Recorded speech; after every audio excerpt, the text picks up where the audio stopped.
About 4 years ago, I was enrolled at one of the top 10. I was in the top 10 engineering program in the US. I was an aerospace engineer major. I was designing liquid rockets. Actually, I was in two teams. We were doing a lot of rocket science shit, specifically in engine design. We can talk about that. If you want the more technical details, you can ask me that if you want. But the whole point was like I was on this trajectory where I was going to be an engineer.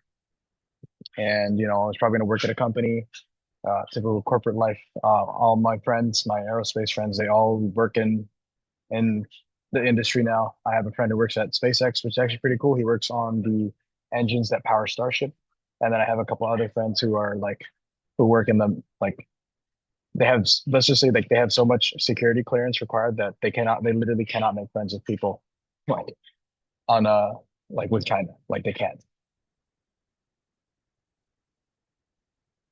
Um, but I was on this trajectory, but something was like kind of ate at me where it's like, is this all there is? Like I'm just going to follow this path, and then once I get there, I'm just going to be an engineer for like 40 years, retire at 65. That's it. That's all that I was just born on this earth to do. And I think that is, I don't know if every person faces that, but I know a lot of people, especially who are very multi-passionate, who are just innately curious about a lot of different things. It's basically like a crisis that every single one of us face. So I tend to find that with like polymath slash general polymathic and like generalists, and it's that they are sort of forced to choose from all of these predefined paths that society sets out when nothing fits, nothing ever fits, right? And so my question is, okay, well, what if you refuse to choose, right? What if you can build a life that actually integrates and accounts for all the different aspects of you? And so over the course of 4 years, I have kind of done that. I dropped out of college in like was it's actually been 3 years. I dropped out of college 2021 after fall 2021. And a lot of things have happened. I was overweight my entire life. I lost like 40 pounds, kept it off, got in shape, ran a marathon, traveled the world, built a business, all these sorts of things. And I don't like to get reductive about anything, but if I were able to kind of start pinpointing exactly what started to go right and why things just it seems like more happened the past 4 years than my entire life. It's because I started making decisions for myself. I started being in the driver's seat of my own life. And when I say my own life, I mean the beliefs that I espouse, the actions that I take, and like just everything in general. Because what you begin to find out as you start, you know, taking control of your life, blah blah blah. You have to realize that a lot of the stuff that you believe, a lot of the stuff that you do are just kind of were just placed there by your parents and teachers and all these sorts of like pre-programmed, preset things that is that just makes it more convenient for everybody else, but really makes it very inconvenient if you want to try to build a life that's like aligned with your unique being, whatever that is. Here's a random tangent. Um, every human being is like a universe in and of itself, and so it's funny because there's just kind of like it's the reason why everybody can relate to feeling a little bit different from everybody else is because inherently we are all kind of our own little universes. And what, you know, a society is supposed to be is it can and inherently represses like individual for this collective thing. But that's another thing entirely. So into the seven steps. Um, really there are really mainly seven steps that I took in my own life. And that was the first step was you have to start ignoring basically 99.9999999% of people, right? And I said it earlier, but the reality is most people project their life experience onto you. In fact, everything is projection. You're projecting your own subconscious thing onto other people as well, right? So it's not like you are free of that, but it's you just have to be aware of that. So when people give you advice, they are they are kind of thinking, okay, like you, this is what worked for me, so I bet it's going to work for you as well. And it could work, but the reality is it very well might not work, right? So what I would say is ignore, generally, you want to actually ignore more advice than take. So some good measures for like who to ignore advice from is um, you want to ignore advice from people who hasn't one lived the life you want to live, done things you want to do, or reached the goals that you want to reach, right? And I mean that's very specifically reach goals because a lot of people, myself included, we set a lot of goals. We don't hit like 95% of them. Okay. So you have to make sure that whoever it is that you're taking advice from has fulfilled all three of these things, or at least as it applies to the kind of advice that you're receiving, right? So this is what I mean. You have to put in a sort of rigor to the kind of advice that you take from people, right? And once you start ignoring everybody else, right, there is one thing that you have to listen to above everything else, especially if you are like multi-passionate, polymathic generalists, like your curiosity, right? It's follow your curiosity, right? Because that can be, it's what I mean, basically one of the whole thesis of like Naval Ravikant's book is that that's how you that's how you get rich and you build that specific knowledge. And that is found by following your curiosity, right? The world pays you for specific knowledge, right? So your curiosity inherently leads you to irreplaceable skills, knowledge, and breakthroughs. So how I like to think about this is the problem is, you know, you've been kind of conditioned out of following your curiosity. I mean, I don't know about you, but your teacher will tell you like, does anybody have questions? But you don't want to, you think too deeply, you know, that you kind of get shunned away. It's like it's not that deep, you know. I still remember there was this I forgot exactly what the nature of it was, but I remember we were learning algebra in seventh grade.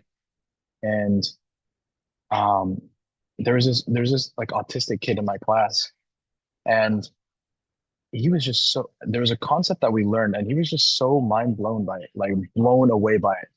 And I remember he was like, wow, this is like a scientific breakthrough. And at the time I was like, yeah, okay, dude, not that deep. But that always stuck with me. And looking back, that kid was like we labeled him like autistic or like deviant, but I think that kid actually had it better than everybody else, right? That dude was super tapped in with his curiosity. And so that's what needs to happen is you got to be tapped into that part of yourself that when something you learn about something, you're like, holy fuck, that is so cool, right? And part of that is just your whole inner child, right? But so I kind of have it come down to three questions, right? So three is what fascinated you as a kid, all right? And like, what are the things that you can't stop reading about, that you can't stop watching YouTube videos about, that you just cannot not do, right? And no, it's not scrolling like TikTok and that shit. That doesn't fucking count, and you know it. All right, it doesn't fucking count. I mean, like, what is it? Is it like I don't know? For me, like I don't know. Randomly, I just got into like geopolitics, and then I started reading the books of this guy named Peter Zeihan, who talked about like how I don't know. I learned about like the overall like geography of America and why it makes us so fucking OP, right? That's one thing, right? And then the third question is, what if money and judgment didn't exist, right? What are the things, put another way, what are the things that you would do if you didn't have to worry about money? Like, what would you be doing right now, right? And if you didn't have to worry about somebody telling you to be realistic or how like childish that is, what would you be doing right now? And so I'd really encourage you to get a piece of paper out and like write that shit down. And I know it's kind of cheesy, but there's something about writing things down, and it's probably like something to do with like the mind body complex. But there's something about writing it down that's just it just kind of etches it into your soul. So I'd say just set aside like 10 to 30 minutes and just allow yourself to actually contemplate those questions. And once you do, once you've identified those things that you like to do as a kid, then I say, look, start doing that shit again. If you liked Legos, Go to this Lego store or order it from somewhere, buy the fucking Legos and start building Legos again. And and again, remember the third question. What if money and judgment didn't exist? You're gonna find yourself like judging yourself like, holy shit, this is so fucking childish. That shit isn't real, bro. That shit was programmed into you. You have to understand what's real, what's really, really real is that draw, is that desire, is that curiosity. That's the realest thing that you could have. So now, now that you're doing that, the third step, and I say these are steps, but I would say the first two steps are really like they're not really that sequential. You can kind of do them all at the same time. A third step is solve your biggest problems. So standing between you and the life you want are the problems that you avoid. So instead of asking like, what should I do with my life? Literally ask yourself, like, what you could stare at a mirror, like what actually are three of my biggest problems right now? Oftentimes they're going to be the things that are staring you right in the fucking face. Like for myself, I was overweight. Literally my entire life, I was overweight, staring at me in the face the entire time. And when I dropped out of college, that was like the first thing that I actually solved, right? I lost the weight. I started running. I started lifting. I gained muscle. And now that was actually like the gateway drug into me and everything else, right? And through all like, I've done a lot of like, now I'm like into spirituality and I'm into these like these super esoteric shit, like with chakras and everything. That all started when I wanted to like, when I was like, man, I'm fat and I'm sick of being fat. So I just went out there and I solved it, right? And your quality of life is determined by your ability to identify and solve the problems in your life. Like, I don't like to make reductive statements like that, but generally, I have found that to be true. So, solve your biggest problems. And oftentimes, they're the ones that are the most obvious. They're not super complicated, right? Like, oftentimes, they are very simple. It's usually, okay, I am out of shape, or I am not happy with my income. I am not happy with not having enough, not having a girlfriend, whatever that is, those surface level problems, those are actually like your like those will be your superpower. And especially from a polymath and generalist perspective, they are inherently multidimensional because look, I'll even share my own like weight loss story. So for 10 years, I knew exactly what I needed to do to lose weight, eat in a calorie deficit, move more, lift more, blah, blah, blah. And the truth is everybody knows that. But what I didn't know and what I had to learn was actually unpack my mental health and my relationship with food. Like, for example, I like to stress eat. Okay, why do I stress eat? Well, because I get anxiety and I need something to cope. Okay, well then why do I get anxiety? I need to cope, right? And then you start like going down like the turtle rabbit hole. And so eventually what I realized was I needed to completely change the way I was being, right? I needed to be in a way such that my emotions wouldn't have such a huge effect on me. And I had to learn how to deal with those emotions in a more effective and productive manner, like going for a walk instead of binge eating, right? Taking deep breaths, right? Instead of reaching for a bunch of cookies. All of that as a very multidimensional, it was one problem, right? But it was like it basically I constructed a tree of knowledge to solve that problem, right?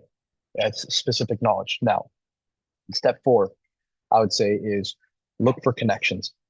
And this isn't really an action. I don't think you can, this isn't something where, you know, you're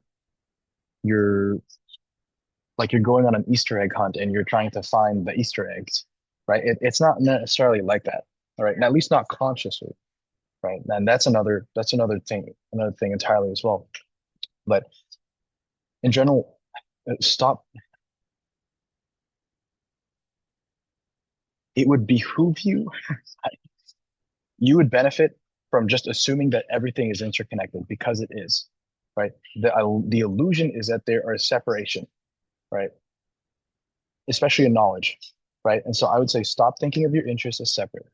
Assume they're already connected because they are. So you keep that in mind as you go on to step five, which I think is like the key here. This is like the magic, and it is build projects. So build projects is more like a part two of follow your curiosity, but it's kind of like your curiosity applied, right? Think of your projects as like this blank canvas where you bring together your ideas and your interests and you create something new. And so project could be literally anything, right? It could be an app, right? Or it could be a book. It could be a painting. It could be shit. It could be a business. It could be a YouTube video. It could be like, and when I say app, it doesn't have to be anything groundbreaking. You could literally just go to on Python and make something that lets you calculate the area of a right triangle. That's it, right? And so try out this ChatGPT prompt. I'll put it in the description. I literally just type that in a ChatGPT. I have interests in XYZ and suggest 10 project ideas that integrate all these interests. That's simple. And so the next step, step six, I would say is share what you learn. It we live in this age where it has never been easier to connect with like-minded people. We have social media, we have Threads, we have Instagram, we have YouTube, we have Facebook, we have all these things at our disposal. Just pick one platform, and I'm not even joking, like do not overthink this. Just start writing about your interests. Build an audience around that shit because not only will you attract like-minded people, like that could be like that could be the foundation for a business that provides you the freedom to be able to go after all of your interests and make money off it. Like, fuck yeah, why not get paid to do shit that you love? You know? And then the final step I would say is be patient. I know it's just really fucking cheesy, but there's one way to think about it that I like the way that Alex Ramosi says it. So, one way to operationalize or to make actionable this thing called be patient, because that's really not actionable. It is to what do I do in the meantime? Because look, man, I think that what I have found is that very polymathic slash generalist people, they tend to be late bloomers in life. Like they go through a lot of exploration. They like throughout their early 20s and they don't really start figuring it out like what their calling is, right? Until probably 30 and above, right? So I say really be patient. Because look, in general, the greatest polymaths, they followed the curiosity for 10 plus years while everyone called them like crazy and delusional and all that shit. Right. So inherently your journey is going to take longer and it's probably going to be harder than everybody else's. And that's okay. In fact, that's a blessing. Right. Like again, take the thought experiment from Alex Ramosi, right? If you are God and you want to create like a, a badass fucking human, you're going to give him a lot of challenges, a lot of tough shit to face, a lot of monsters to slay to toughen him up, right? That's what you're going to do. So see it as a blessing because it is a blessing. I'm not religious, but there is something really quite beautiful to life that is that goes beyond words. So be okay with like your journey because that your journey is going to be whatever it is. So don't knock yourself for like failing to hit your goals tomorrow or yesterday. Just be okay and literally one step at a time. All right. So hope that was helpful. Um, give me some, y'all let me know if that was helpful to all any of y'all and peace.